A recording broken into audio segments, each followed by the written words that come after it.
This is the Triheart podcast, episode 22. I am Biff LeCup, and we also have Astrologic on. And our guest today is Chiptune Everything. Chiptune I am not everything. Yes, you are. Chiptune musician, Chiptune visualist, and Chiptune organizer, Benji. Hey. Am I good enough? Am I cool enough? Does my music suck? Or am I just a fucking good enough? Am I cool enough? Does my music suck? Or am I just a fucking good enough? Am I cool enough? Does my music suck? Or am I just a fucking good enough? I've been defeated. I guess it's over. I know I just succeeded. Throw in the towel. I guess my life is over. I'll never do it again until I'm sober. And then I'll try to pretend that I'm not drowning, that I can still see the light inside the tunnel. With the curtains untied in my apartment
nothing feels years, and everything is good, and everything is good. What's left to worry about? Laughing ever stop when she leaves for work, and you lay down and you almost start to cry, cause it feels like the first time in years that something's happened to you. You realize, I don't wanna die, I don't wanna die, I don't wanna die on your porch tonight. But I think I'm gonna. I don't wanna die, I don't wanna die, I don't wanna die on your porch tonight. But I think I'm gonna. I don't wanna die, I don't wanna die, I don't wanna die on your porch tonight. But I think I'm gonna. I don't wanna die,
Benji, tell us a little bit about yourself.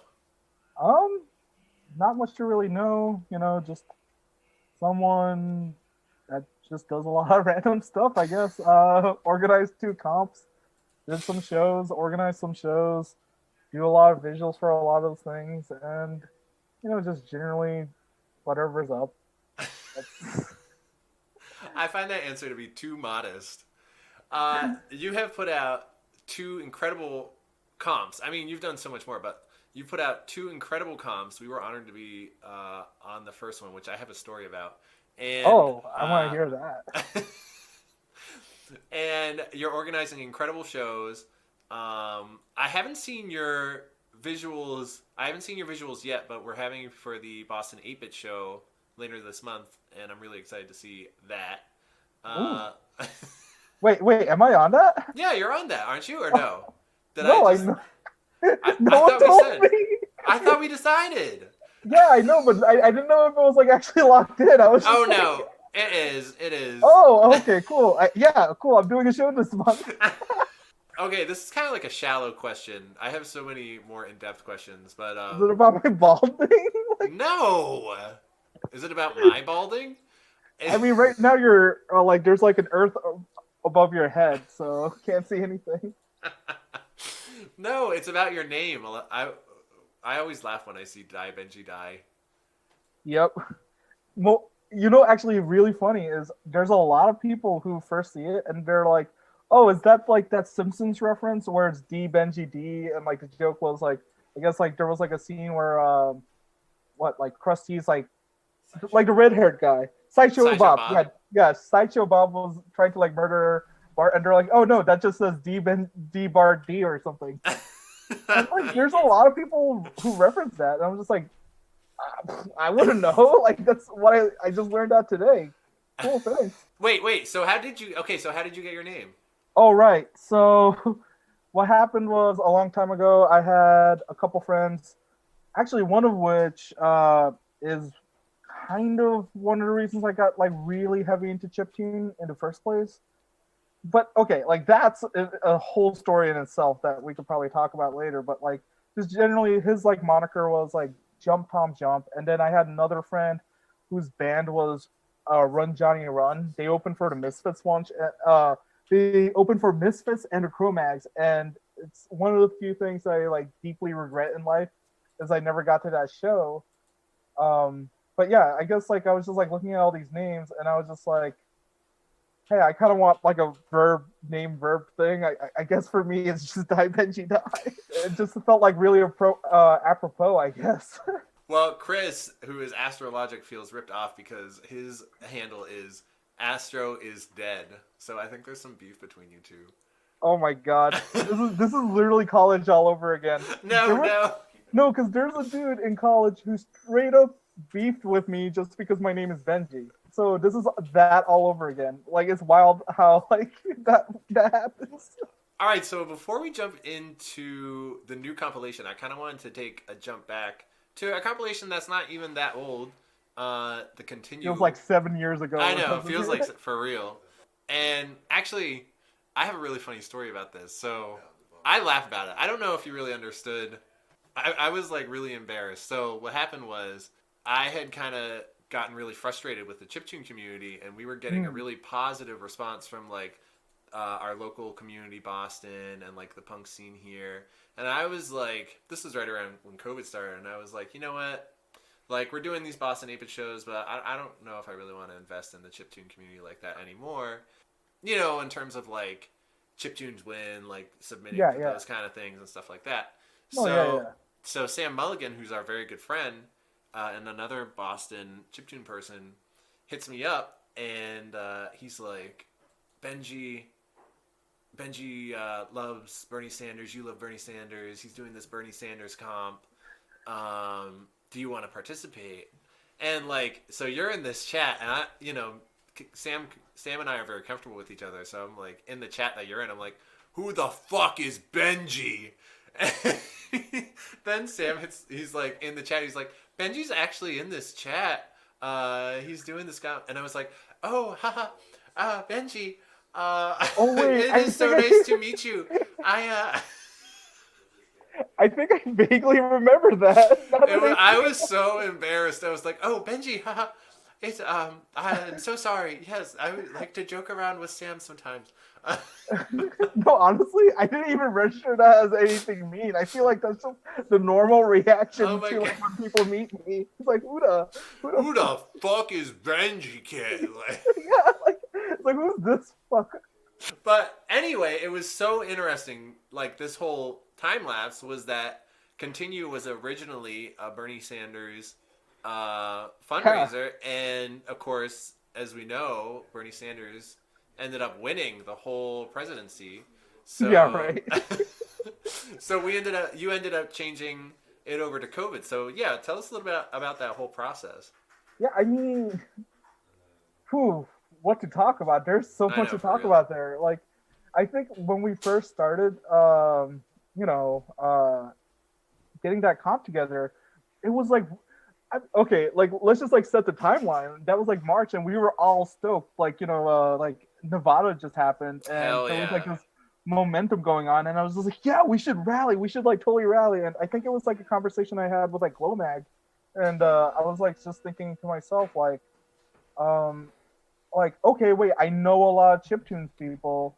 We should totally do like a chip for Bernie Sanders kind of thing because one of my favorite compilations ever was Chip for Cancer Volume One, and Irish just thought that was like a cool thing, like just because I kind of really like compilations. It's just like a good way of like finding new like music for me. Right. Um, so I was just thinking like, oh, well, we could totally just grab all these people and just try and rally for Bernie Sanders.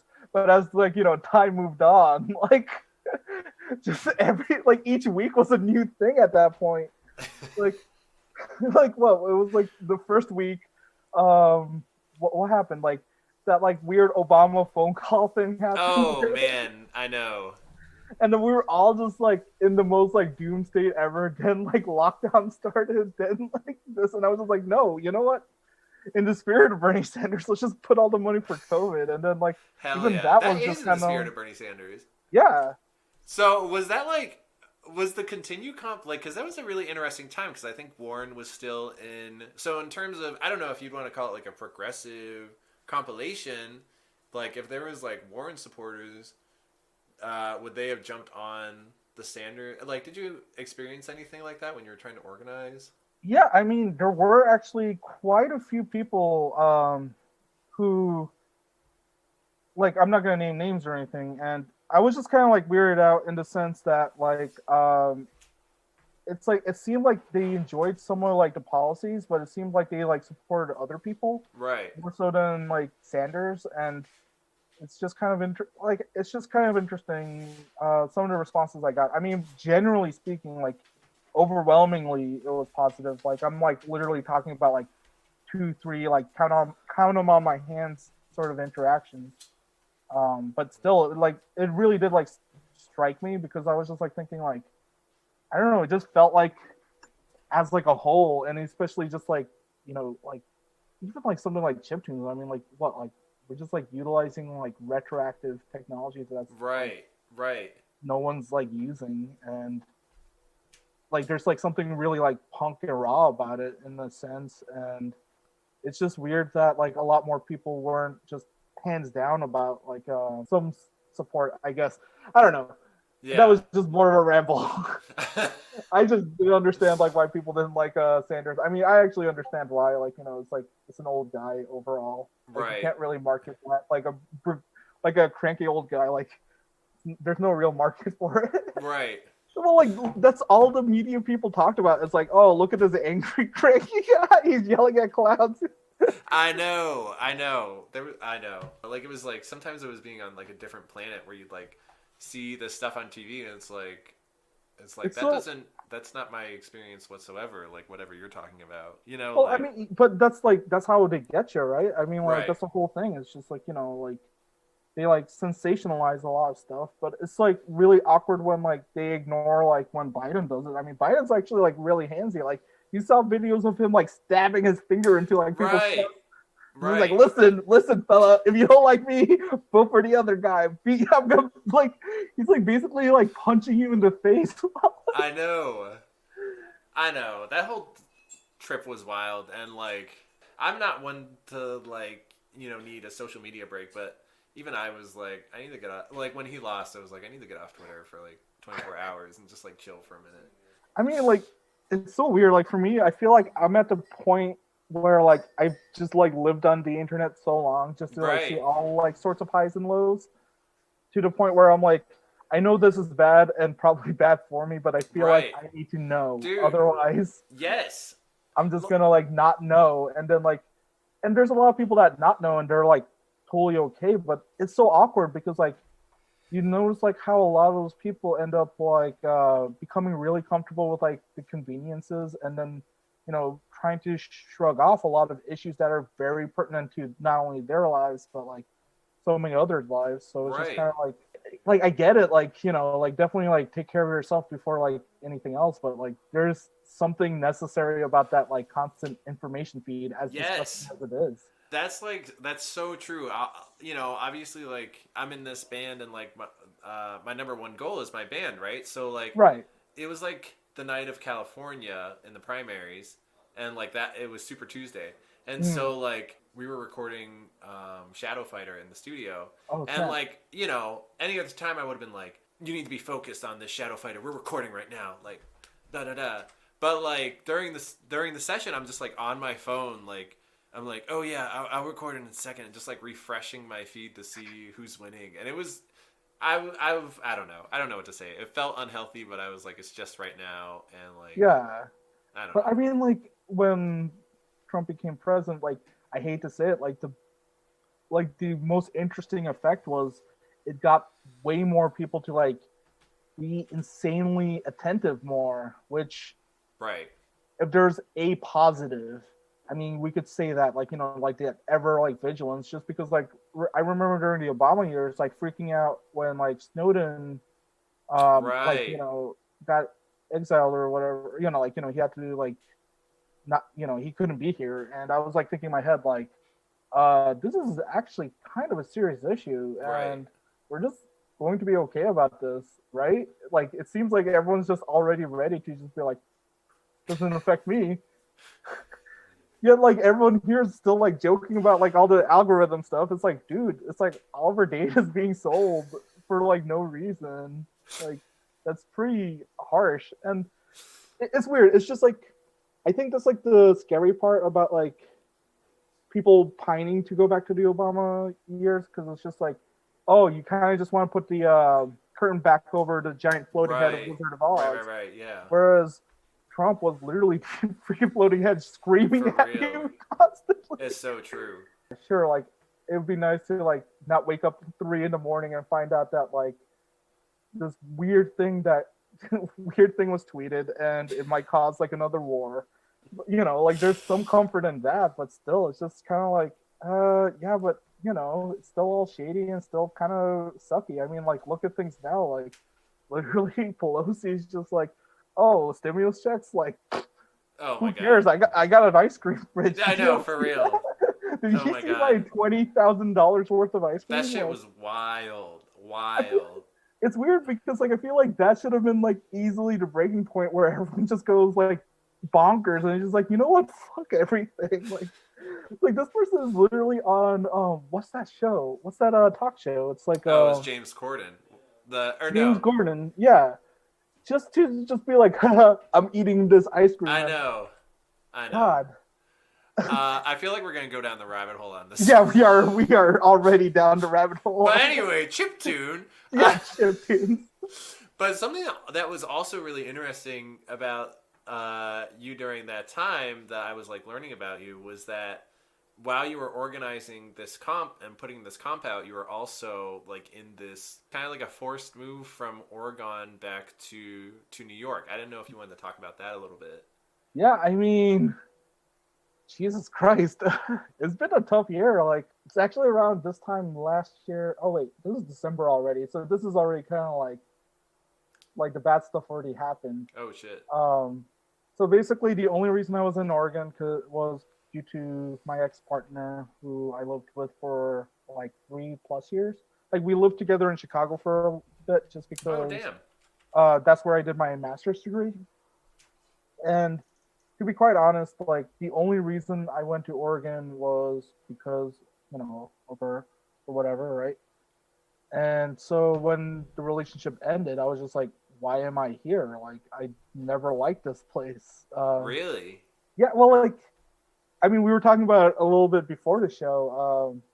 Like, generally, like, obviously, this is a your mileage may vary kind of situation, but like for me, like, you know, I just completed this master's degree, and I was actually pretty active in Chicago with like the new media art scene, and I had a lot of connections with a lot of venues.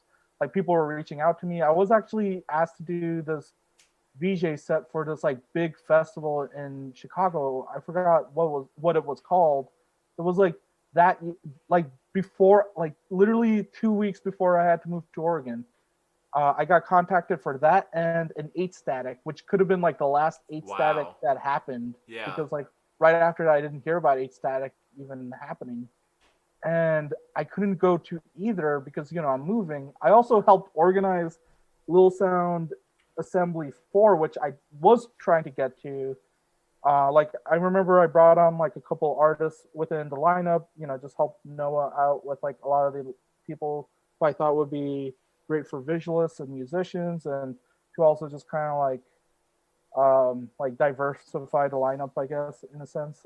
Like I know that it was like his thing, and I like kept it true to his thing, and it's just because like I really loved like the like Lil Sound Assembly 3, which I got to perform in.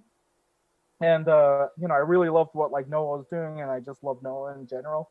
Hypnogram, if anyone wants to check out his music. But yeah, what to call it? So I got invited to these like 2 shows that I couldn't do, and I couldn't even like go to the show that I was like helping organize. So I dropped all of that, and I moved to like Portland area because that's just where my partner grew up, and it was frustrating because like now this is like therapy session all over again. But like I guess what was frustrating was at the time, I was like aiming to move to either back to New York or to LA or to like just any other part of the world where I thought there was like a really active new media art scene and like, just further my career in a sense. And, I just decided like, oh, I have I was feeling kind of overconfident, I guess. I was just like, oh, I have a master's degree in this. I did all this like awesome stuff. I organized all these shows. People are gonna like just love what I'm gonna do. My first job in Oregon was literally just GameStop in this like hell yeah and random like suburb where the dude straight up thought I didn't know English. And I can't help to think but like, dude, I think that dude was like kind of racist. Like why did you think like just like single me out, not think that I know how to like just like do the alphabet? Like that's just weird, So like yeah, I mean, a couple of art things that I got involved with, but just in general, like this is gonna probably piss off anyone in Oregon.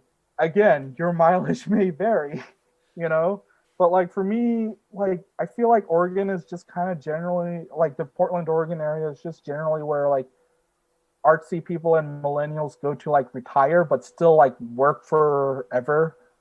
Like I've noticed that like everyone that goes there just gets really hyped up on like the beer and like board game scene out there, which is great. Like that's totally cool. Like, do your thing, but like, like this is your lifestyle. It's like you work at your startup, and your social life is board games and beer. You don't want to do your band stuff anymore. You don't want to really do your music stuff anymore. You don't really want to do anything anymore. Yeah, for me, it was just like awkward because it was just like I was like saying before the show, like it was literally like microaggression hell. Wow. From the moment I stepped there. I was just like, dude, like, like Portlandia is like, oh, Portland's like the 90s. It's like, yeah, like I guess it's all the 90s racism that I thought like, I know, for real. Like the world outgrew. Like, what is all this? Like, there's so many people that like straight up asked me, like they find out like, like I have some Korean in me. They're like, oh, do you eat dog? And they're being sincere about it. They're not even like joking. That's they're like wild. Because they're like well-meaning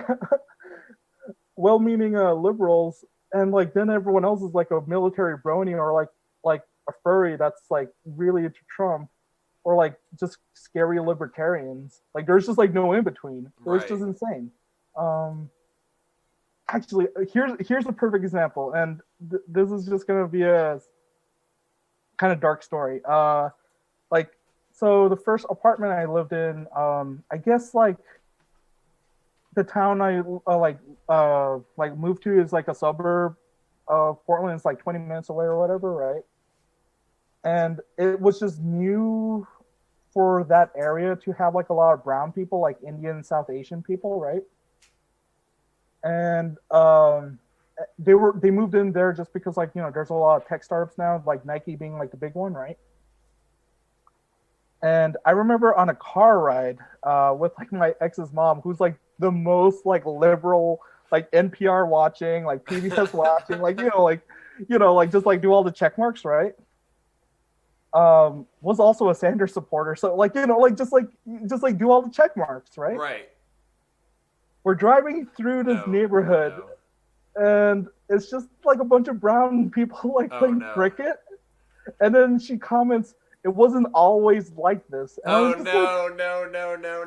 what? No, that's not even the highlight. The highlight is there was another time because I guess the apartment I lived in was like actually like it was comfortable for me because like I grew up with like South Asian people, so like that's just I mean like I grew up in Bangladesh, like this is just it's just like home for me, right? Not that I really interacted with any of them. I almost got into like a weird born again Christian group, and that was really awkward because I really wanted free samosas. But anyway, I like how you just walk away from that story. You're like, but moving on. I could get into that. But what was funny was so we had like a gym, right? And my partner had her mom like use a gym or whatever, and she came out, and I still like this is just burned into my core right now. She goes, it's like I felt super uncomfortable because I was the only white person there. And then she was like, now I understand how all you people feel. Like, no. That is a lot to say. Oh my God. Like, it doesn't stop there. Like, like you're in a Target, like I'm in a Target, and people would just like come up to me and ask if, I'm wearing like plain clothes, like nothing about me says Screams Target. I'm wearing a black t-shirt. Like, how is that Target? Like, Target is the red shirt with the red polos, right? Oh, okay, yeah. I'm in a Target. People come up to me and ask, like, like where anything is, like, all these like old white people, and I'm just like thinking in my head, like, where's the indication that I work here? Like, where are you seeing this? Like this is very, very sketch.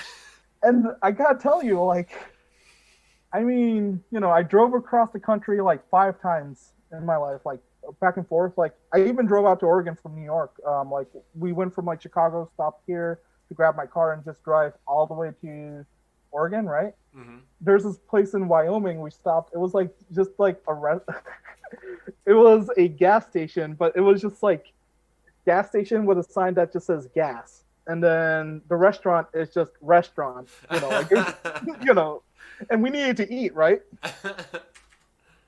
And so me and my partner at the time, my ex, we ate there. And this is Wyoming, and I expected this just because, like, I've driven across the country like several times, so I'm just like I knew this, and I guess like she never really experienced this. But anyway, we're in this restaurant, and we have our food or whatever, and we just like noticed that like people keep staring at us, like taking glances, and then eventually like. Everyone, I kid you not, the restaurant was empty except for us and like a black couple. Uh-huh. And like it was awkward, and like the waitress was gone, like no one was checking in on us, not like just literally nothing. The moment I stood up, the waitress just appears out of nowhere, like, you need something? Like, it was just like, whoa. Like, that sounds scary. Oh, I God, feel like we need to get out of here. No, it's Wyoming, it's Idaho. Right. One state I literally will just never return to. Like, I don't care. Like, I know there's like cool people there. Like, right. And I definitely like, like I shouldn't write off a state, but like Mississippi, I'll never go back to Mississippi. For real. My first experience with someone from Mississippi was like when I was 14. I was part of like or I guess 16. My high school had like a solar car racing team. And for some reason, a school in Mississippi has a solar car racing team. Beats me. I don't know. So I remember the first interaction I had was like, we went up to, like, it was like me and my friend from high school. Like, he's Filipino, and, so we're both like, it was also summertime, so our skin was a lot darker than what it was, right? And we go up to this like kid, like, I kid you not, like, this dude is like probably like 14, right? Just chewing tobacco. Just like loudly, just like, just like you hear every lip smack, you hear everything, right? And we just wanted to like meet the other teams or whatever. We go up, and then he goes, "Now, are you Chinese or are you Mexican? No, Because we don't like the stop. Mexicans." I Stop was just, it. no, I'm dead Dude. serious. Oh my The, god. the first time I drove from New York to California, I stopped at this restaurant that advertised like the world's best pie or something, or I guess they won like some sort of pie award, right? And I think this was Wyoming again or Nebraska. It's one of these places. It was either Wyoming or Nebraska. I literally can't tell those two states apart when you're driving through because they're both flat. Like I kind of actually understand why people like believe in God and Jesus because like there's literally nothing for miles, and when you're by yourself and there's nothing for miles, and you're just like staring at this like giant sky, you're just like, oh, okay, I'll believe anything. No, I remember this one time I went to like this restaurant and like, because I really wanted to get this pie because like they're advertising it, right? I had the pie and I was about to drive. I used the bathroom. In the bathroom, there's this graffito that just says like "kill all immigrants." Oh, Jesus Christ. And I'm like, I walk out and I'm like, I look around and I'm like, how is this an actual fear here? Like, how does this make any sense? Like, literally, why is this a fear here? Like, there's no way. There's like, what are you talking about? I mean, this is like 2013. Like, like this is not that far ago. Like, even driving out, like that Wyoming incident was like 2016. Like, like these aren't going to go away. Right. That's just kind of like how it is, You're kind of blowing my mind on Portland a little bit. I mean, I know some of these stories you're telling me like didn't take place in Portland, but I don't know. Like, as an East Coaster, I've never been on that side, and it's just like you have this like Portlandia vision where it's like they're too liberal. It's like funny like that, but you're kind of like that was so hyped up. That was actually all hype. Like that's actually one of the reasons why I kind of like I eventually like bargained for it. Like I was just like, okay, yeah, like they have an art scene. Right. So I go there after the GameStop job. I worked at Apple. Most of my Apple employees complained about like the Black Lives Matter movement, and it was just really wow. Yeah, they're like, oh, those riots, blah blah blah. I was just like, dude, you work at an Apple. I know, for real. Like this is weird to talk about, and the worst part was like one of my coworkers who like I just never got along with. He was just so hyped that like we had like one coworker that was blind, and he was just like, "Oh, this is the first," because like one of the companies, whatever, is like diversity. Like all these companies are diversity, whatever, right? And then his whole talking point all the time was like, diversity is usually just like token like minority groups, but like there's like diverse white people in this store, so this is diversity. I was just like, dude, you're just stoked because like one coworker is blind. Like, what are you talking about? That's totally tokenization at that point. Like you literally just made a token on somebody who just works there. Like, oh my god. Like, what did you do? Like, anyway. So after that, I worked in an art school there. That's when I noticed that the art scene was dying. Like, I had like 2 shows there. I actually helped organize some of the chip events with Meklo, Matt, who was on the first comp, just to like plug. Also tonight we launch, who's also on the first comp. But yeah, like what was weird was like I was trying to get involved like the indie game scene there because like they had like a vibrant indie game scene, but like literally everything was dying. I'm telling you, like the arts. Okay, this is actually how I feel like you could measure like an thriving art scene in a city. Just because I've been like around a lot, it's just like watching like the art colleges, like love them or hate them, like and definitely hate them because their tuitions are way too high and like no one could really afford them. They're definitely kind of exploiting the crap out of like people that are creative for sure. If the art colleges there are dying out, like there's no funding for them, and like the school that I worked at, I lost the job because like the budget went under, and they literally had to merge with the other school that like the only other arts college in the town. And okay, like those the chain schools, like the art institutes, right? It doesn't exist there. They shut down like during my first year there, and I was just like, that's when I was just like, yeah, no, there's just no hope. And it was funny because a lot of my coworkers who've lived there their whole lives is like, yeah, like 10 years ago, people would set up like underground shows and factories, blah, blah, blah, like, like all these like DIY gallery spaces, right? But there was just no DIY space, which was like the absolute opposite of like what I'm used to in general.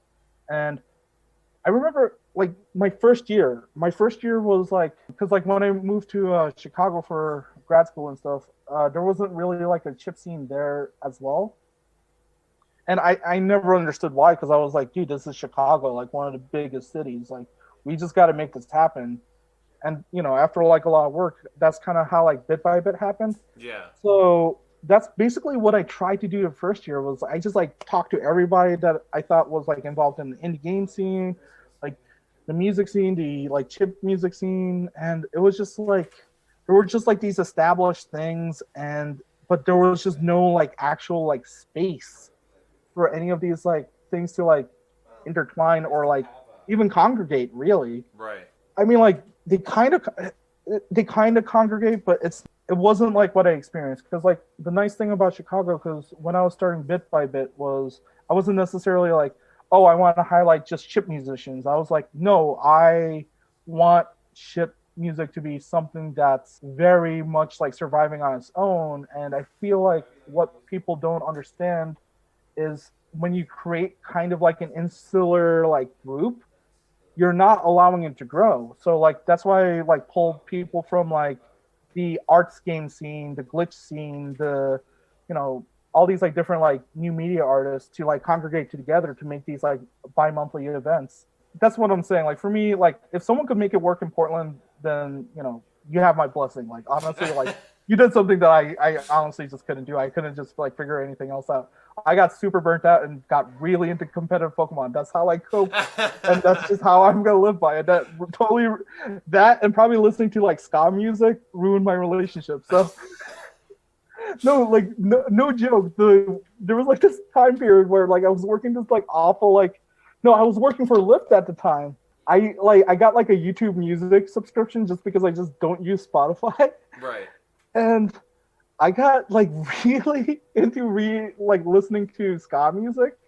So like my car was literally just nonstop like the Aquabats, Goldfinger, and all these people. And like my partner was just like, "What the hell is this?" And I was just Who like, are you?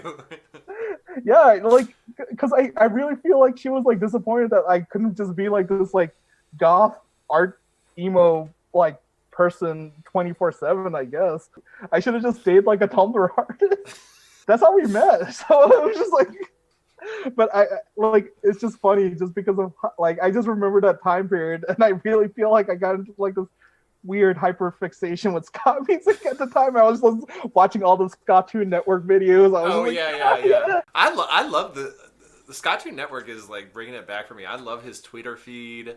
Yeah, I don't even know like what to their say about that, but yeah, their Twitter feed.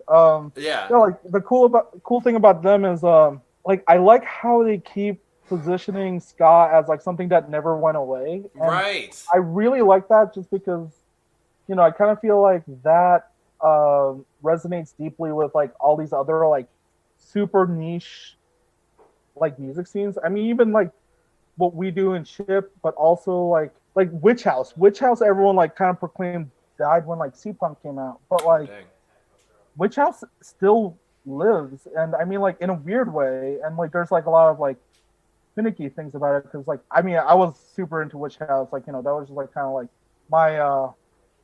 my rise of fame is being a goth blogger during like a Witch House Tumblr scene X-core crap. Like literally that was like my blog. It's like the most stereotypical like black and white photos, goth ninja clothes, and hey, I mean I actually still have a lot of my goth ninja clothes too. I mean I still wear that from time to time. But my point was, it's like, you know, like I didn't realize that like Witch House technically never died. I mean this like 2 months ago Salem started releasing stuff again. I was just right. Like okay, I'm down. That's sick. Yeah, no, do it. Like I feel like the things that did like actually kind of die off is probably like meme rap, which okay, maybe meme rap didn't die out. I don't know. I miss mumblecore. That was my favorite. Mumblecore. Rap. Yeah, mumble rap. Hell yeah.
getting towards this earlier, but like, what was like the overall, like the overarching message or like theme of Continue?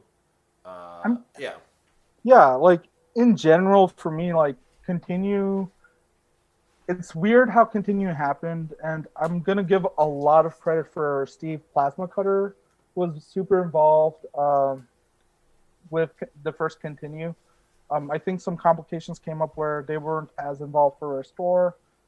They're the ones who designed the logo, they designed like the background, and like so like what okay so basically what happened is like I talked to like Joey for TTB to be on Continue because they're just like one of my favorite bands ever. Oh yeah. Like I'm literally gonna get them like tattooed right here on my so I guess like TTB posted about it or like tweeted about it, and then Steve comes and like literally just like messages me just all hyped up because like originally like the comp was for like Bernie Sanders, right? And I kid you not, like literally from the first initial DM, it was like I kid you not, like barely 3 hours passed. They pumped out this new song called "Get In Loser." We're fighting for somebody we don't know, right? Yeah. They pumped that out like literally 3 hours after, and I was just like, okay, I literally just talked to you, like I went to work for a little bit, and then you just like blew up my phone. Like, this is awesome. Like originally I really just wanted this to be kind of like a one-time thing, but like the more I talked to Steve, the more I talked to Shadru, who was Andrew from like, I guess he lives in London, Kentucky, but kind of like within the Atlanta group, I guess, in some sense because of SCAD. But like between like Steve and Andrew, like while we were just working out, reaching out to artists, we just kept talking about like like what we wanted to do. We just like noticed that a lot of like my interests like our interests like just interweaved very well, like just like trying to connect all these communities. Like for me, like my whole thing, and this is just like me being a broken record because like this is just like what I was trying to do with like Bit by Bit. This is what I was just doing like early this year after Freak Fest Homecoming, when I was like super hyped up on like music stuff again and whatever. I started this like Discord for just organizers, and I remember one conversation I kept having is like trying to break chiptune from being chiptune in the sense that like I said, like I just don't like how most people approach chiptune in the sense that it's like, oh, we're gonna book a chiptune artist, we're gonna book 4 other chiptune acts, and I really always like tried to like work against that. I always like wanted to work against like the expectations that people have for chip. Not that like they're necessarily bad, but like at the same time for me, it's like if you talk to the average person that's just not part of the community, not a musician, not a creator within the group, right? If you ask them, hey, what's chiptunes? They're like, oh, I love chiptunes. And then they start like showing you like the Undertale soundtrack, which is great, but it's also like it sucks in the sense that like you don't really notice that there's an actual musician there. Like it's like there's an actual musician that has their own brand identity, that has their own stylistic decisions, that makes this music. It's like you recognize the sound, you have like the idea of the sound exists as like a YouTube playlist or a Spotify playlist, and you're not paying attention to the name before it. You don't even realize that you could find that person, go to a show that they're doing.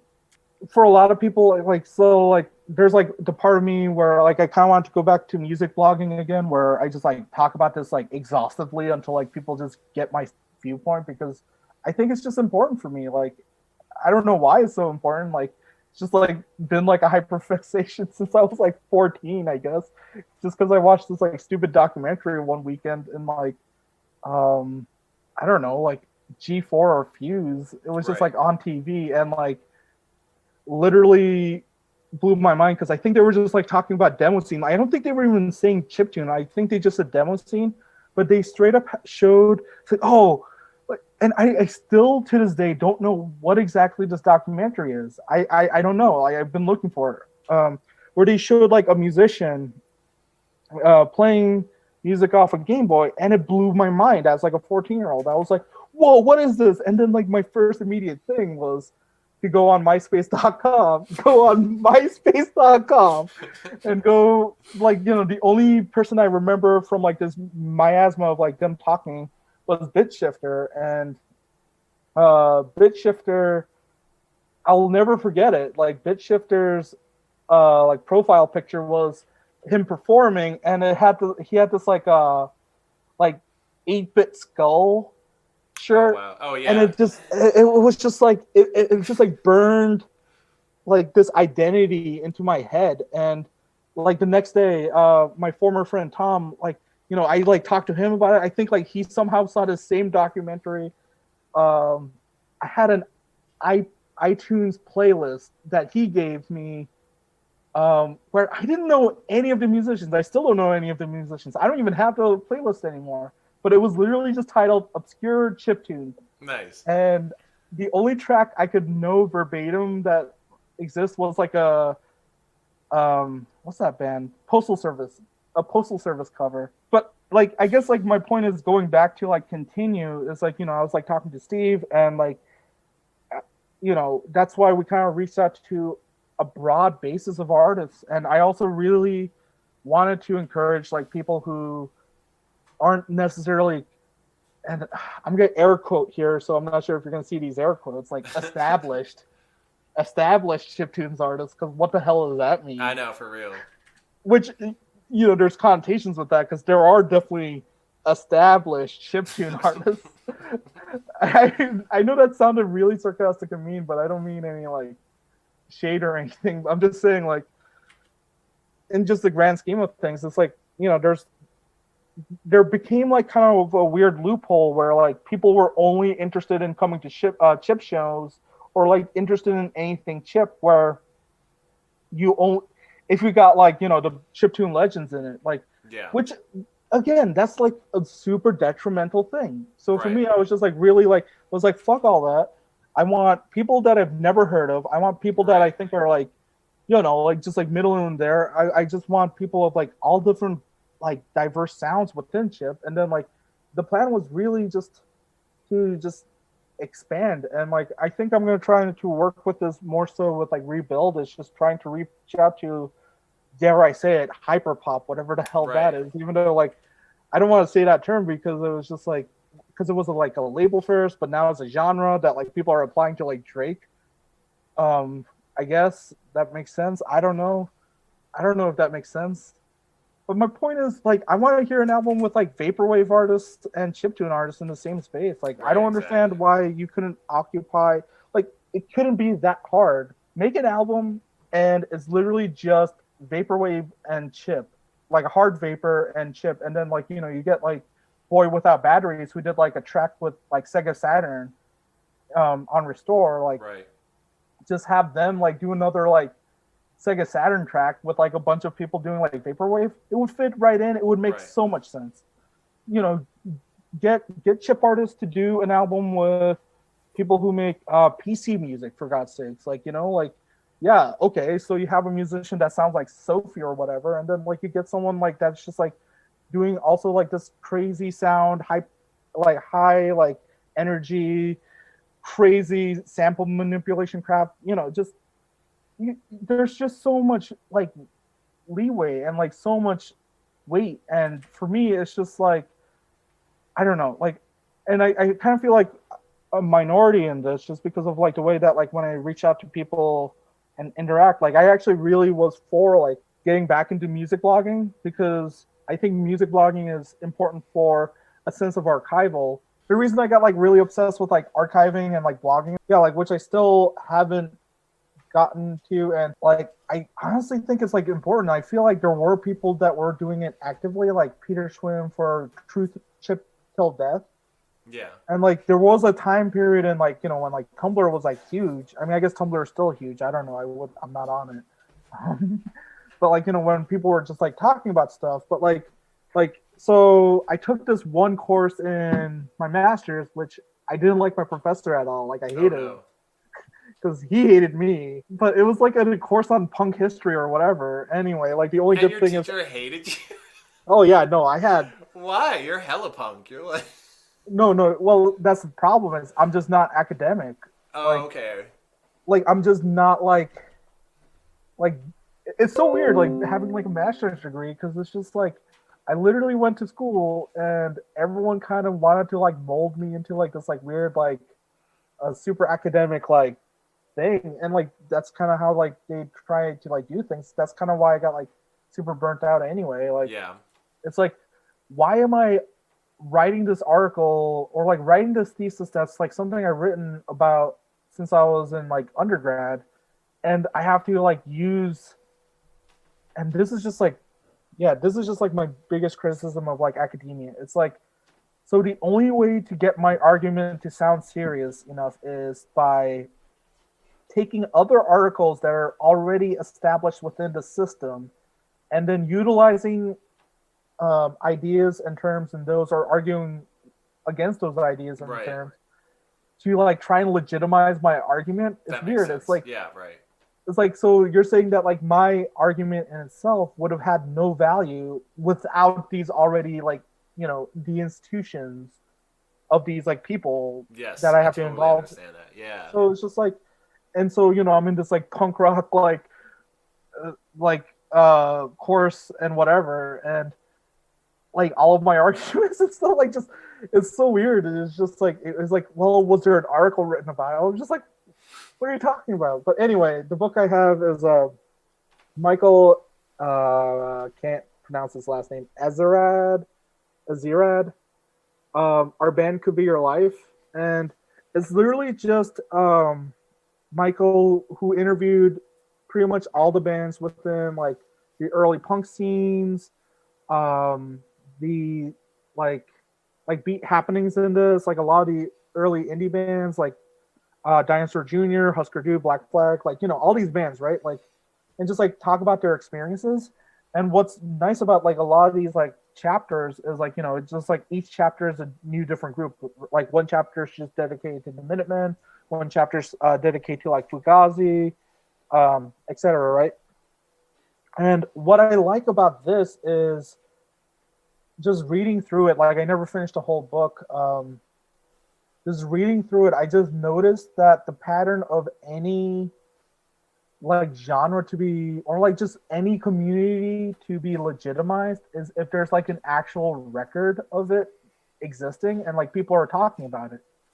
Um, and that's what they did. Like a lot of these people, what they did was like they self-published. They did like a lot of zines. They put out all those zines, and we kind of have that ability now with just like things like blogs and we kind of take that very seriously. Like I remember like one major moment in Chip was when the Needle dropped did a rating for that IAYD album like 7 years ago. Mm-hmm.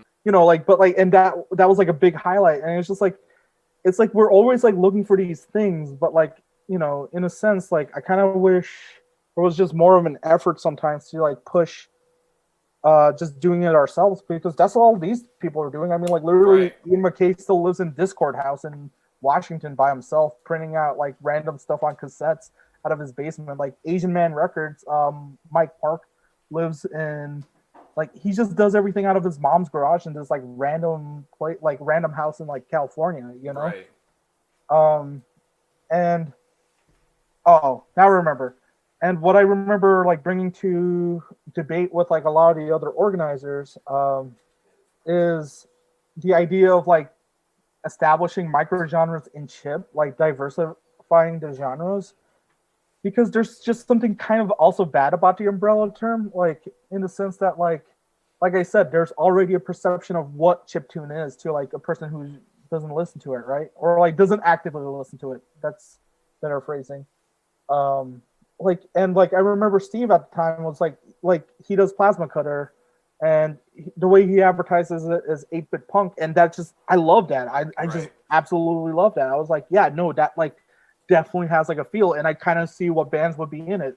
Like you could totally put like Slime Girls Vacation Wasteland in that. You could totally put, you know, KGB in that. You could do like a lot of things. Like and I remember bringing this up with like a lot of the like I guess more established like chip people, and they're like, no, but that just like kind of takes away from the beauty where you get a diversity group, like, you know, a diversity of everything, and no one knows what to really expect. And I was just like, you don't necessarily you lose that, but like the idea is it just like it gets people talking about it. It's like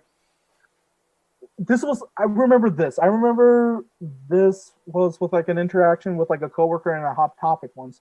Like I just recently discovered crying, and I was blown away because it was like something that like I really wanted, something I really wanted for a long time. Like, you know, like a band that's emo, that's touring with other emo bands. Like they weren't even touring with like any like chiptune people. I mean, I guess they played with a show with Slime Girls once or whatever.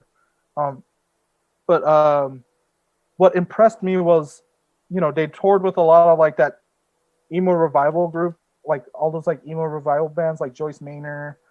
God, I don't remember like Tiger's Jaw, I guess. Law Dispute, I guess. Those are all their like revival bands. I mean, there's a lot more, obviously, but you know, like off the top of my head, like and for me, what was interesting was I remember speaking with the coworker that just never understood that like the sounds that they were touring with, like, you know, they used an iPod to just play all the backing tracks with the chip parts, right? They never understood that like that was a chiptune thing. Right. And like, I don't know, like there was just like something kind of really heartbreaking for me with that divorce, if that makes sense. Right. Because it just like almost like it like takes away from like, I don't know, like for me it's always a big thing when like a chip artist breaks out into like a quote unquote mainstream. If that's fair, like, you know, I don't think they were necessarily ever really mainstream, but you know, just within the times of the scope, like everyone was really into emo revival, and they were able to like capture that, and I was just like really proud for them. And like, you know, it was like really different, like, you know, I just remember when I first heard that album, it was just so good. How do you think the recent term digital fusion plays into this? I mean, I welcome it. I think it's awesome. I honestly think it's really awesome. Like AV and I think I butchered that pronunciation. AV and Sarasu, like, I mean, like they did something that I would like. It blows my mind still. Like, you know, they like almost like legitimized this thing that I loved for a very long time in a way that like most people didn't necessarily legitimize it, in the sense that, you know, they got to score for a very popular and very great show during the peak of like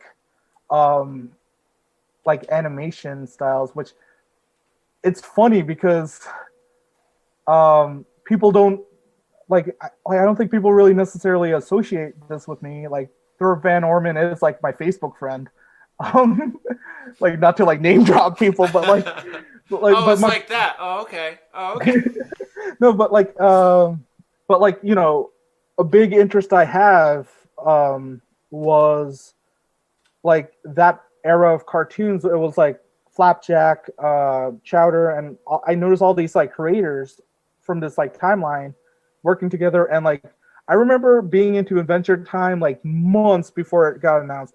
I was in an animation course in college, and I remember this specifically because I just never felt like more like robbed in a sense. I told every single person in my college course, you have to watch this show when it comes out. It's going to be freaking amazing. You know, I was hyping it. I was just like doing all this hype, and I was the black sheep of my college. Like, no one wanted to like associate with me for whatever reason, like one thing or another. So like, yeah, especially in the animation course, they're like, yeah, okay, whatever, weeb. Like, no one cares about you or your opinions. Like, it's like, why are you talking to us? But like the same people that were like, whatever. Like the moment like Adventure Time got to like hype that it got, right? Yeah. They talked about it nonstop, and I was just like there, like, what are you talking about? But anyway, my point is, AB Shirasu entering that like sort of momentum, that scene, like the high cartoon scene. It's just so nice to see like my interests like interlace in a way, because I always just saw all those like connections myself, but just to like see that like physically manifest it's just mind blowing, you know. God, I got off to a tangent. We were talking about the album Continue, but yeah, that's what happened with Continue, right?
feel the same.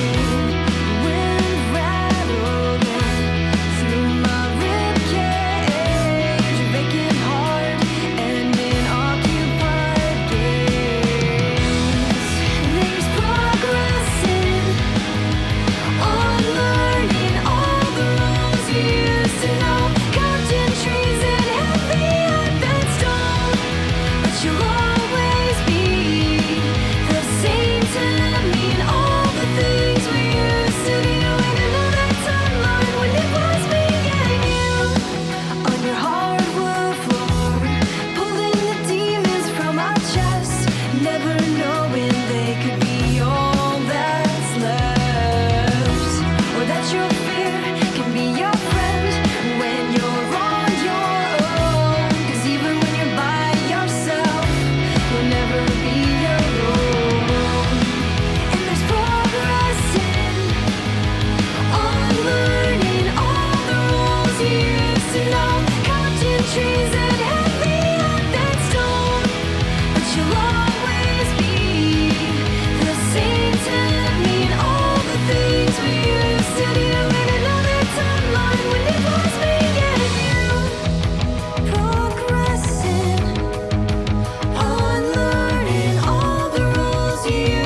love goes. I know you're in love, I know you're in love, but if I lose control, I'm stuck in the trenches of all your sympathies. Redhead dawn.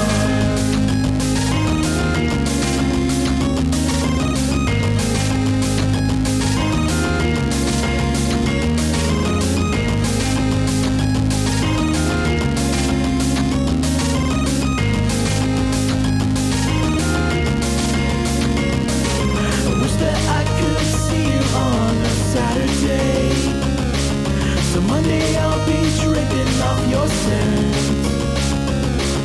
I wish that I could see you every other day, celebrate the birth of my content. Redhead dawn.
You're not there to see it. I keep the window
kind of talking about like one of your goals was to kind of like bring identity to chiptune through like bringing identity to the artist. So, how do you find that continue and restore? Like, how do you find that achieved that?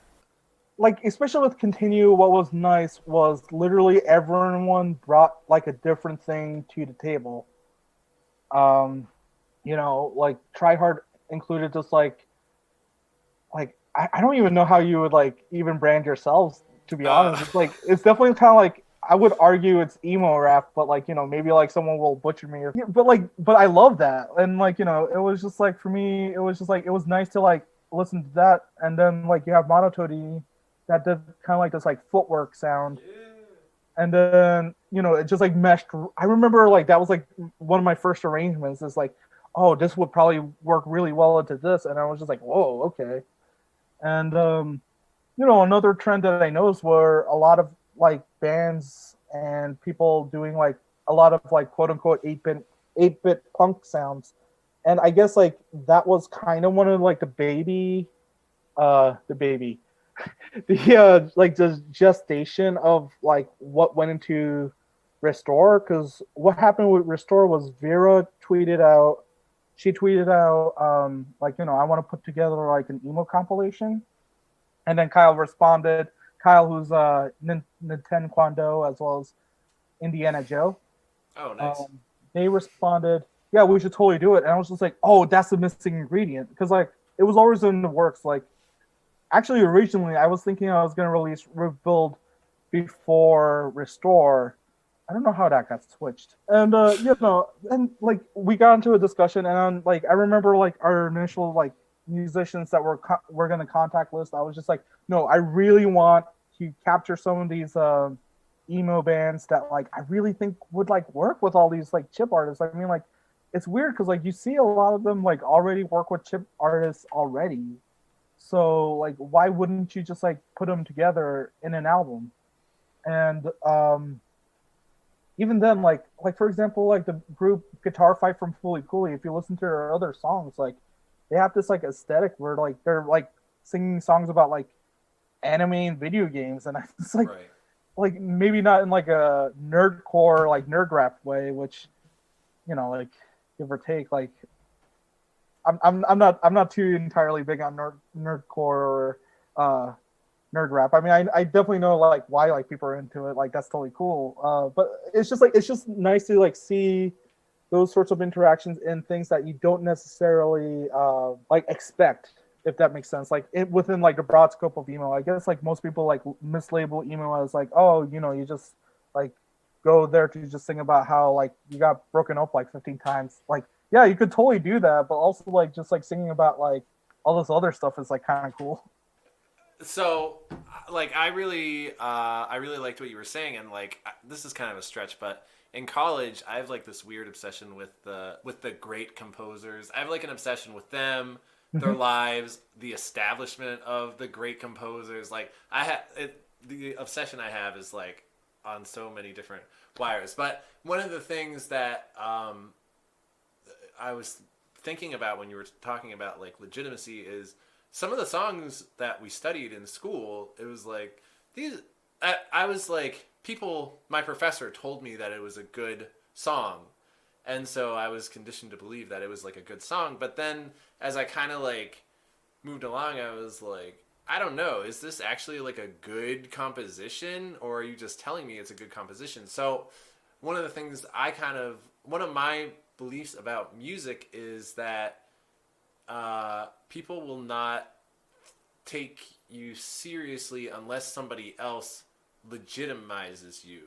And I was like, I don't know, going back to like the punk topic that you were talking about, like, why do I have to have somebody else tell me what I'm telling you? You know what I mean? Like, Yeah. yeah, which is, and I think it should be important for somebody to blog about the incredible compilations that you've organized to legitimize it even further and give that further reach.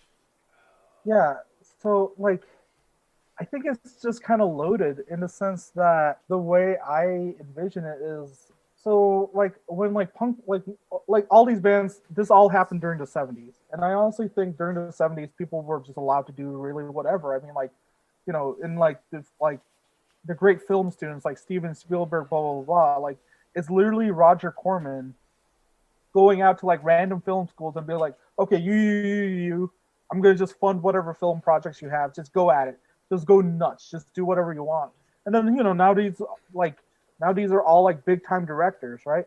Then like you have these people in like the 70s and 80s, and you know there's just no like established scenes for anything. So they're just like, okay, we're just going out. We're gonna go out. We're gonna just like do it ourselves. And I think there's a bit of that like that carries over, but the problem is this is just gonna become like a rant about capitalism for like like a quick second. It wouldn't be die, Benji, die with. So the I love problem it. Yes. is media saturation, and within the scope of media saturation, we have to like almost like it's not because like there's no effort to like self-legitimize or just establish yourselves. Right. It's just because of the systems in play, the systems that are set up, they make it so that you necessarily almost need this outside element to be like, point at that thing. That thing is a thing now. The reason why like vaporwave and all those like other things like became a thing is because they were like popular enough that like there was like a Pitchfork article about it, and like as like even if you don't like Pitchfork, even if you think like everything they write about is dumb, like if you think Vice is dumb, like I kind of think Vice is dumb, I think Pitchfork is dumb, but like the moment they kind of like speak it, it becomes part of like consciousness of everyone else because Right. of how the capitalist model. God, I sound like a like the Republicans' idea of what college professors sound like. It's like, This is what the liberal left was. yeah, this is what the liberal left wanted. But I guess my point is, what happened was just, I don't know, like it was just too much of a hypersaturation. I think the problem with chiptune is the people who do end up writing about it and the language they use always loops back into the idea of like video games, which like even though right now video games is like this very productive or like profitable Right. medium, there's still a layer of it where people don't take video games like legitimately in the sense of like art, right? Like people could understand like films as high art. Video games, even though there are like people who like artists like Xiao Fei, Feng Meng Bo, Jody, like who utilize video games and video game engines and just like created like these amazing works of art with it. There's still a layer where it's like, oh, this is just this is not art. And when you have that feedback loop of like chiptunes being related back into video games, even if like the musician themselves aren't even invested in video games in any scope of the imagination, the moment it feedback loops into like a gimmick that's not art, it almost like gets stuck in that loop. So like, a lot of the early music blogs when they're talking about chiptunes, and this is where that like joke Mario at a rave comes from, is that's what happened. It's like everyone was just way too focused on writing about Mario at a rave, but no one was actually just talking about the music. Right. If that makes any sense. It makes total sense. Yeah. Yeah. Another thing I wanted to kind of talk about legitimacy is something I was seeing on Twitter, and I hope I'm not blowing up her spot, but it was published on Twitter, so I think it's okay to talk about. Was Game Genie Sokolov was making this post recently, who's amazing. I think Game Genie Sokolov is like a rock star. Yeah. But she was like talking about how, and I feel this way like Tuesday, Thursday, and Sunday. Like I always feel like this. Like she was feeling like kind of down because like people in her scene and like in the Montreal scene, like she felt like she had made this really incredible album and like it didn't get noticed. in the Montreal scene, and she had brought up a lot of things, and she was in this post talking about like not fulfilling the second work that she was working on because she was just like, what's the point if no one's even going to notice me? And I know that you had kind of like made a post about that too, about booking you for visuals. Is that right? Do I have that right? Yeah. I mean, I Yeah. think I was kind of like make that post periodically, just because like emotions are emotions, and like very valid to feel those emotions sometimes. Right. I was like, yeah, when she had posted that, I was thinking that like, obviously I don't want anyone to feel like that, but I thought that it was good because I think people, especially in the chiptune community, should talk about it more because Yeah. obviously she's feeling like that. I feel like that all the time. I've seen you feel like that. Like, I don't know. I just think it's something to talk about. I don't know if you want. Yeah. Yeah, I mean, there's definitely some strong opinions I have on this, in the sense that this is, again, I'm gonna go back to the stupid book. I'm gonna have to go back to the stupid book because get this book and literally read the chapters for Minor Threat, Black Flag, and basically any chapter with Ian McKay talking is very important for me. Not only just because like I've been like straight edge like my entire life, and like even though like Ian McKay also hates straight edge and apparently gets like prank called from like some teenagers that find out and they're like, oh, do you drink coffee, dude? Apparently, like, no, there's like an interview where he just jokes about that. It cracks me up, and I'm like, man, I want to call you up and be like, hey, do you drink coffee? But anyway, Ian McKay, like, love him or hate him, because like he definitely wrote like some songs that are obviously going to age very terribly, and like I would never like, and even he talks about like he regrets all those songs too, so it's not like any different. But like what was important was Fugazi, like Minor Threat, like none of these bands were a band. Like Black Flag was a band, Minor Threat was a band because Ian McKay was like, F it, I want to do stuff myself, I want to do things, and they just kept making songs. They were launching their own label. But another layer to that, and people don't talk about this, I mean, technically Ian McKay is like one of the founders of emo, because I think like I forgot which band he was specifically in. Henry Rollins criticized it as like, oh, this is very emotional, it must be emo. Like emo wasn't a term, it was like, oh, this is emotional hardcore, right? But what Ian McKay did as like this founding person was actually reach out and find new acts and legitimize things. Like Riot Girl was happening, so Ian McKay like legitimized Riot Girl acts. I mean, like like maybe some people may find that debatable to a degree, but my point is this person did a lot of work going back into the community and finding people and pulling them out. And that is a kind of a missing piece of that feedback loop sometimes with chip people, in the sense, God, I feel like I'm throwing so many people under the bus at this point.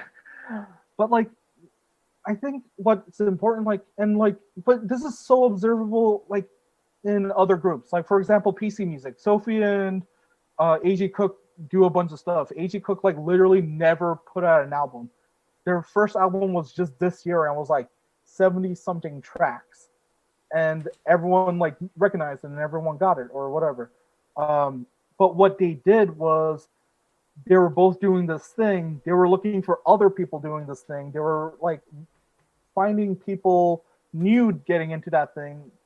And that's the problem is sometimes I kind of feel like there's like that sort of like a cutoff, like where some people like reach this veteran status and they're just like, yeah, I did my thing. Right.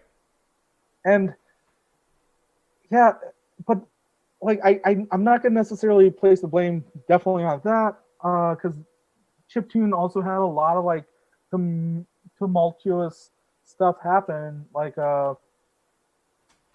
oh my god, I'm definitely just throwing this group under the bus. Just say it. It's Yeah. like Voldemort. It's like, yeah, like like that's the thing. I just don't want to like rub anyone the wrong way, and like I actually know, think yeah. I actually think some of these things were good in spirit, but like they're just executed wrong. But like one major thing that was really prevalent that started in 2012, and I remember being wary of it in 2012. Like I remember it was the Facebook group Chip equals win, and I was just like, I'm a little wary about this. I'm very wary about this because this is recontextualizing all the languages that I really didn't want to move. Even at that time in 2012, like Yeah, wow. because at that time, like chip musicians, well, there was a lot of chip dubstep because dubstep got huge. Right. But during that time, you know, we had people like Talk to Animals get big, kind of. Unicorn Kid was a thing. Um, you know, who else? Like, I think Nova was from that time period. I would argue this is like second wave or third wave. I mean, if we consider Starscream / Infinity Shred second wave. No, I actually I remember I did a Facebook post on like me trying to like categorize the waves, and I got eviscerated. People just do not like it when I do stuff like Oh this. man. But like, I guess my point is during that time, like we were already kind of moving away from a lot of those like preconceived notions. Then comes this group that like almost like accelerates that preconceived notion and almost becomes the dominant voice in everything. You know, and they did everything. Like, you know, they did compilations, they did blogs, they did, and like more power to them because they Right. did keep like a scene alive. But at the I same know, for time, real. Yeah, they were like the Amazon of chiptune. They like yeah, you know. yeah, no, I mean that's a great comparison. But that's the problem is like, but the way that they did it, like it's weird because they were kind of doing all the things that like Ian McKay, all of them were doing, but like in a way that like was kind of very detrimental to the scene because then like when you tie it so heavily to like themes of nostalgia, the themes, you know, especially like during like 2012, like this is like pre Gamergate, but like you saw it brewing, and it was just like crazy. Like it was just like it was for me personally crazy just because of like someone that's just invested in all this. Like at that time, I was volunteering for Games for Change, Indiecade, etc. Um, just seeing people take these like valiant efforts to break away from something and then be like, no, I'm gonna encapsulate you. Right. But yeah, I don't know. Like for me, that's kind of like the scary thing about chip tunes in a sense. Like, because there was a period of time before chip equals win that I feel like everyone forgets about. And it was literally everyone just doing their own thing. And we were slowly learning about each other, and we were slowly like being like, oh yeah, no, that's a thing. Oh yeah, your guys are doing this over there. That's the thing. Like, you know, it was happening, right? Then you get this like thing that dominates the entire conversation. Then everyone afterwards becomes almost like I don't want to say dependent, but like, you know, we're missing like that centralized voice now, right? I think that's what happens is right now, like it becomes like whenever anyone does do a thing, like everyone looks to them like it seems like there's a lot of people looking for like the next centralized voice. And in those sorts of situations, like when we're relying on like a handful of people to sort of like carry things forward, it's hard because like the people at the head of those things aren't going to be hyper aware of everything. Like that's Right. impossible. Right. So I think when it comes to like community, like, you know, like that's definitely like a strong fear to have, like being like overlooked. And that happens. I don't know. Is it the human condition to like make like god kings of like or like of people like to make idols? Like I don't know. Like I sometimes wonder like do we like it's I think weird it is. yeah. It is, and also to like identify and organize, which is something else. Like I think you were kind of talking about over organizing or over identifying. Yeah. That's a huge challenge for organizers, and I'm a huge a bit of chiptune Cass Cuttlefish stan, but Yeah. but like you and Cass like these are challenges when you're trying to curate an experience or a community. Yeah. That you have to, yeah, I don't know, that you have to like keep in your head. Yeah, and I definitely can't speak for Cass in this. I'm like, just because like I believe she faces like her own like breadth of challenges, like handling something as big as a bit of chiptune and everything she does, like, you know, just amazing work, right? I was kind of like thinking about this while while you were talking about like identities and stuff. It's like Right. like so like one of my longtime friends in the chip scene is Kevy, who organized all the 8-bit LA stuff. Like they're not interested in like doing like just chip only things. I mean like they're basically kind of done and that's over with. Like that's the thing that's over now, and that's the problem. Also, I kind of feel it's like when you become reliant on like a few people, there's going to be burnout, and you're just like, and admittedly, like I think whenever I make those sorts of posts, I'm definitely burnt out. Like, you know, it's hard not to feel that burnout, Right. Because like there's not only that layer of like obscurity that like some people seem to love, but also some people like, I mean, I kind of resent it. I actually absolutely resent it. It doesn't make any sense for it to be, for something to like, that I think is just so goddamn important. I mean, like, what, like, I don't know how else to say it. Like, you know, like I got into this like when I was 14. I literally didn't think I was going to be doing this in my 30s. Right. You know, like, like, I mean, by now, like, geez, I thought, like, if anything, this should have been a band that ended, like, when I was, like, what, like, 21, right? but, you know, for me, like, I get heartbroken whenever I hear of, like, a lot of these people moving away from Chip.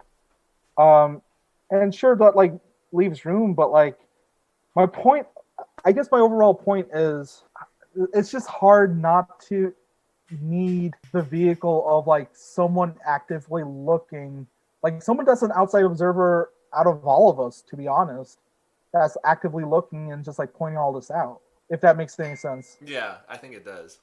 Yeah. Because like that's the problem I have. It's like, you know, like, because if you're relying on like a handful of people to like be ever vigilant, like you're burning them out. You're Right. burning me out. Like I'm not saying like I'm like, for me, I think I'm just a masochist. Like I think I just like know, like I just feel burnt out all the time. So this is just like my modus operandi at this point. I'm just like, I'm just a hype guy. Like I literally just hype people up for no reason. Hey. The song's about being up in transgender.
back, looking around.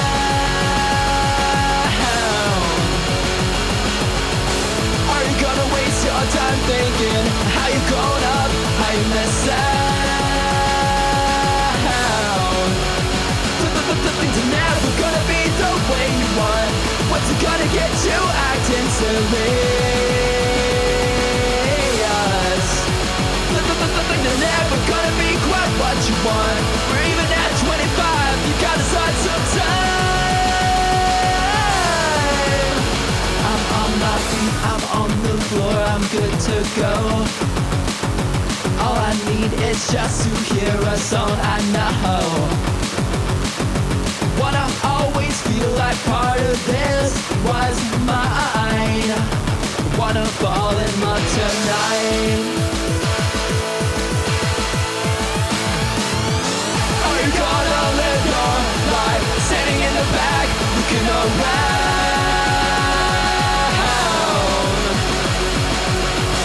Are you gonna waste your time? Gotta make a move or you miss out.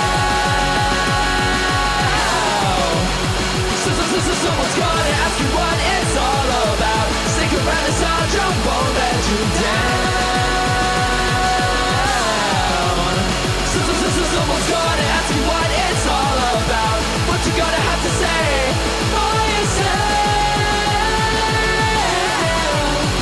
I'm on my feet, I'm on the floor, I'm good to go. All I need is just to hear a song I know. Wanna always feel like part of this was mine. Wanna fall in love tonight.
It's in the back of my van. I sing it while choking and laying down, 'cause I'm too wasted to stand. What a waste of talent. What a waste of talent. Yeah. What a waste of talent. What a waste of talent. Yeah.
All right.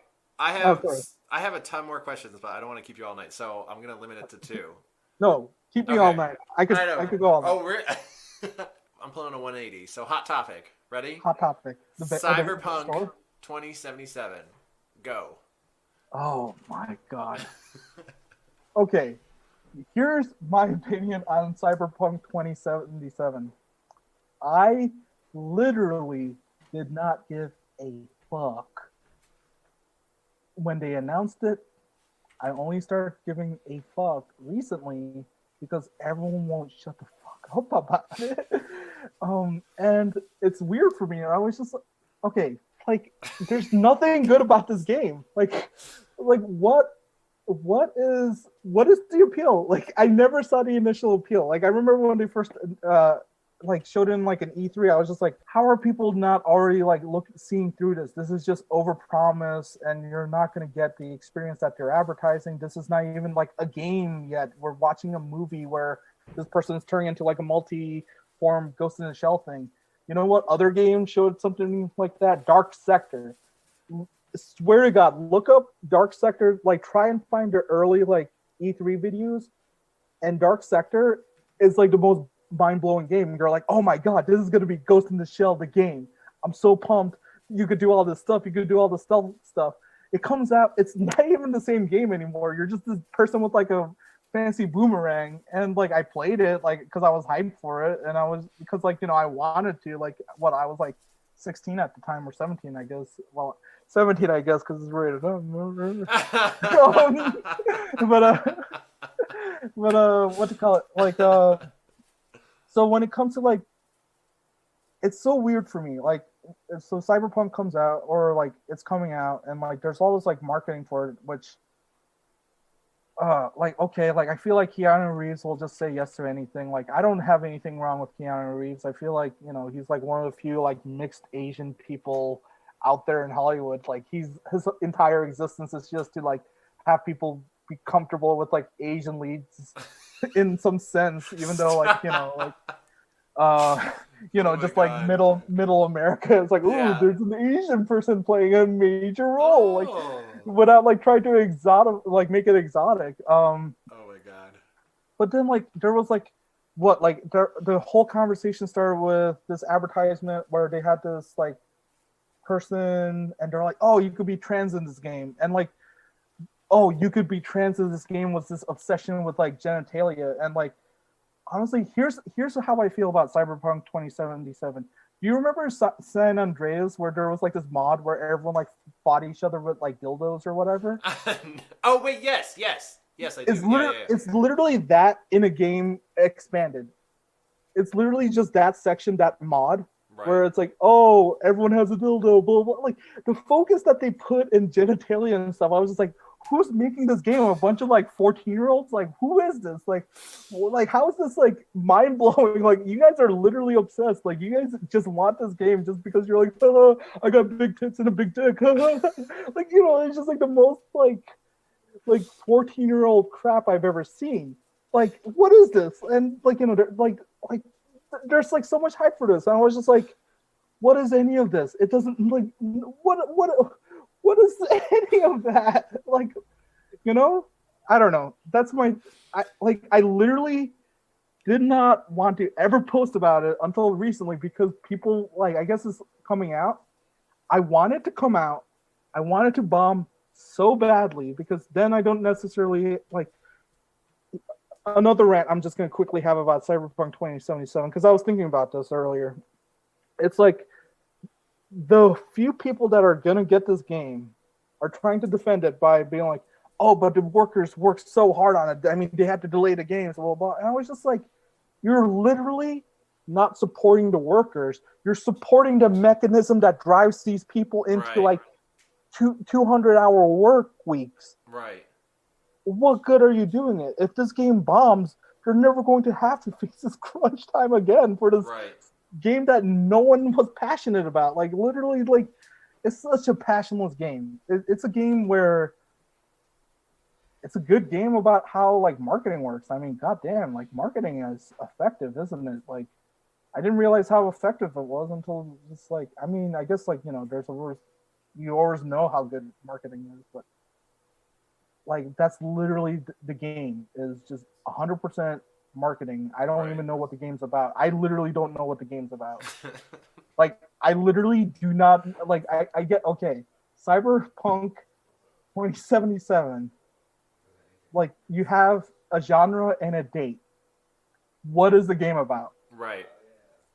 What like is the game like is the focus of the game the fact that you could have this character creation where you have multiple generals? Like, okay, if that's the case, then why not just download Make Human, which is like a free software where you literally that's all you do is just make models and you could just do whatever you want with the model. So just go have it. Just add all the generals you want. Like I don't care. Like what is like where's that like my point is, what is the game? Like, what is the game that people are looking forward to? Like, because that's all anyone talks about is like, oh, I can make my person do this with like 15 boobs.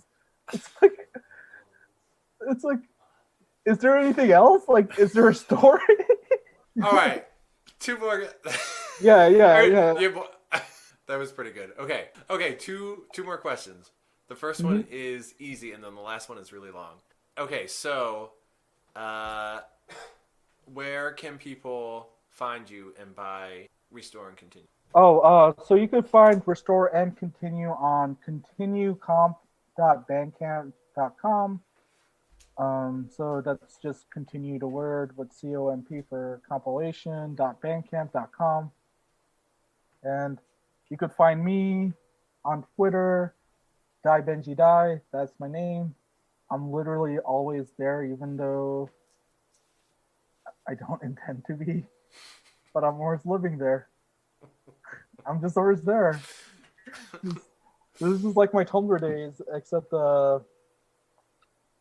it's like a new vice, right? Like I have to live on the internet somehow.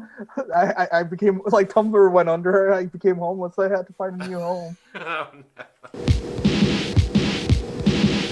Come summer days if I cry, burn me up, oil my skin, I'll float by, till my back pocket with sand, and die for dreams again.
spend their time taking pictures of roadkill, cut 'em out and put 'em on their wall there. And half the time they're living in a dreamland, deep in their cave, a shrine to what is gone. And they're gone. The camera lens captures images of violence on creatures made of skeletons and doll parts. The picture pans to the host and looks right in his eyes, and it sends a shiver down their spine. And it's time. Oh yeah, it's time.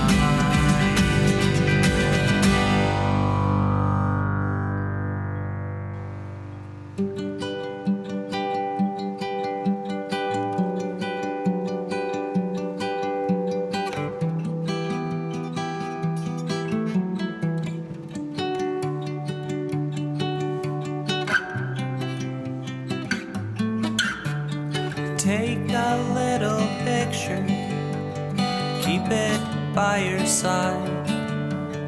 Hold on to it close when it's dark outside. I feel you now, I feel you now.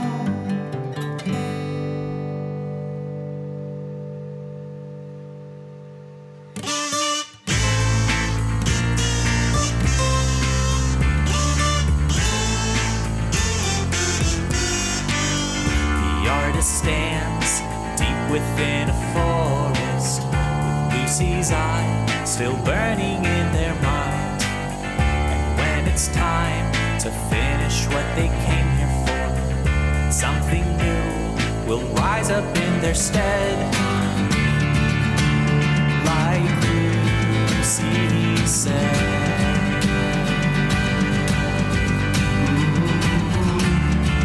It's like Lucy said. Oh yeah, it's like Lucy said. Oh yeah, it's just like Lucy said.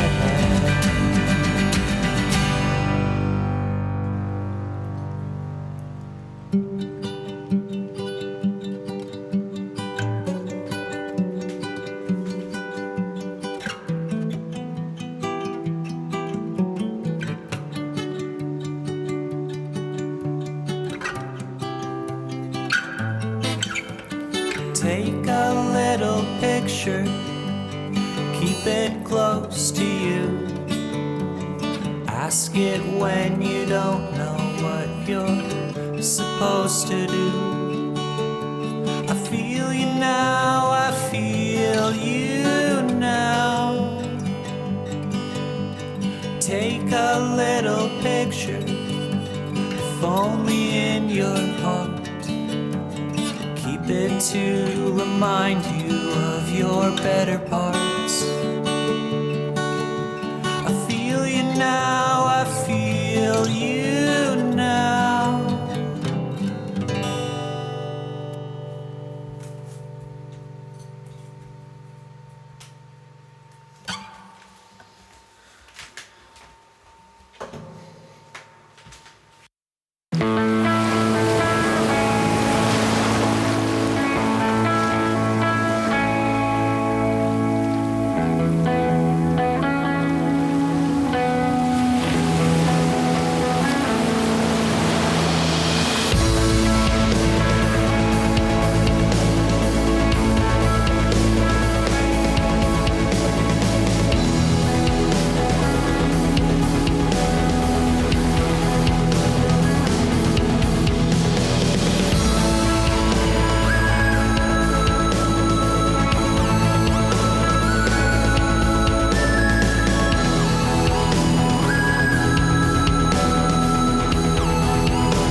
meant to say bye. I meant to talk more last night.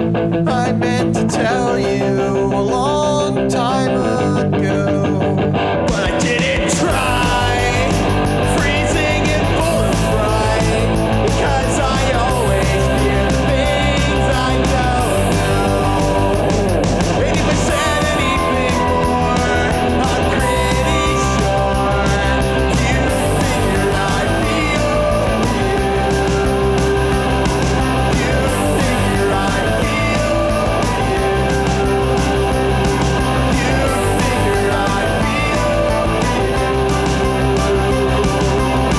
or maybe you already.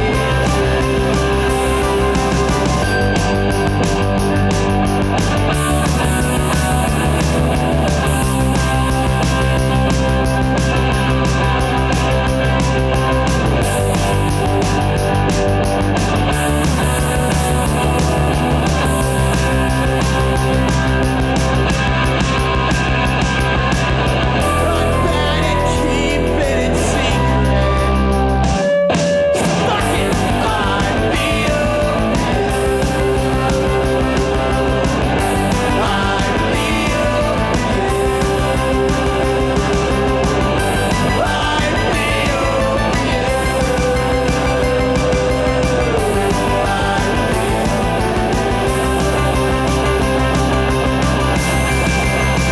I meant to say bye. I meant to talk more last night. I meant to tell you a long time ago.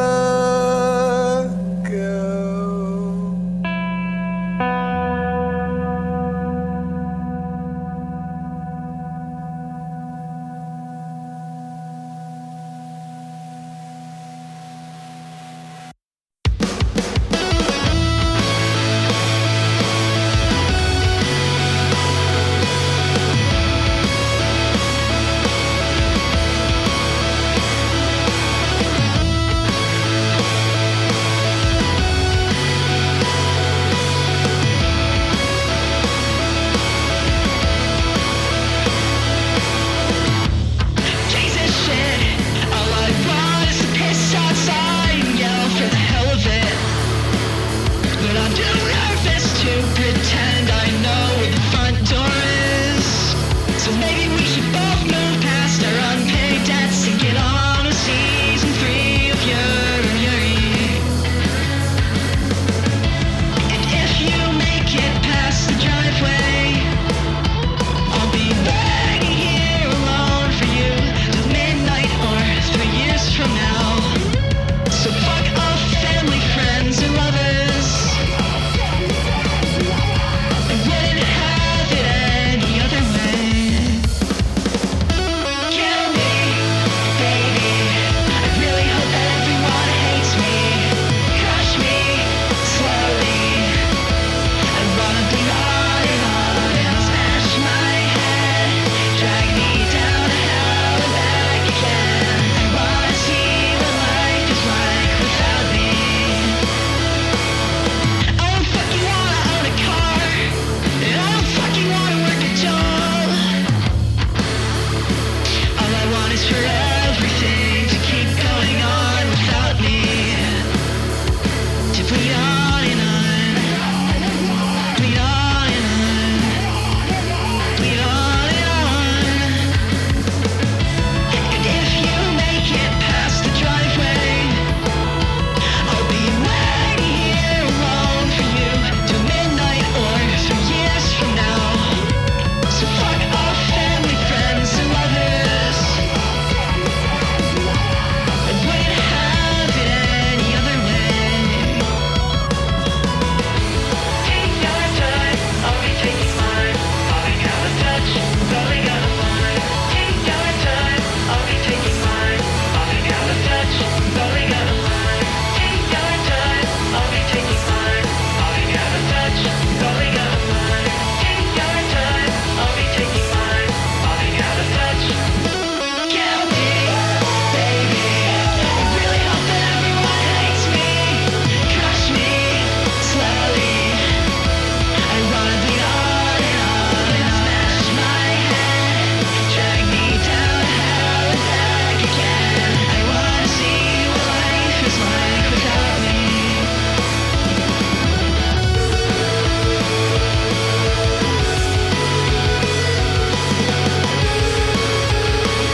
I was alone last night, felt a little intoxicated. Your buttress in the background is a setup to regret. Try to speak in honesty, but honesty is fucking faded. She interrupted every sentence that I tried to express. Alcohol leads to the calcium to reveal that I'm naked. Mute the mic, sober up, push your wall and conceal. With thickness, we can wait. We can wait a little longer. We can wait, we can wait, we can wait, we can wait until we're stronger.